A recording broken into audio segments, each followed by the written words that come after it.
Shoutout, boring na naman tayo. Gawa tayong rap. Shoutout nga pala kay John Manmesa and George and John Calisterio sa mga katrabaho ko dito sa Saudi Arabia.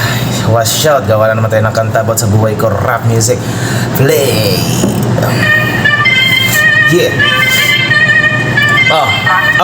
Ito ang kwento ko kung saan ako namamalagi. Peace 5 na Rauno, bulihan silang Cavite. Dito ko nakilala, dito ko lumaki. Natutong dumiskarte sa mga barkada na pasade. Salamat nga pala sa mga toto o kontropa. Kundi dahil sa inyo wala akong makakasama sa away at rambulan, suntukan at alitan. Kung minsan may kasiyahan yung di ko malilimutan. Napag-isipan kung gusto ko na rin magbago, lisanin ng lugar at pumunta ng ibang baryo na kung saan doon tahimik at walang gulo. Probinsya ng Cebu, Camotes Island, iniidolo. LCT-MNS pinagpatuloy pag-aaral sa Union San Francisco, nakita ko gandang asal. Tanang lugar sa Camotes, nindot pod og suruyan. Diripod ko nakatumpisa yang sinulian. Dili ko kalimot sa tanan nilang kaayo. Dagan po og ibendis ko dire sa among baryo. Nagbisaya na ko, kay prato nga bisaya. Kung dili ka kabalo, ayaw pagtuga-tuga.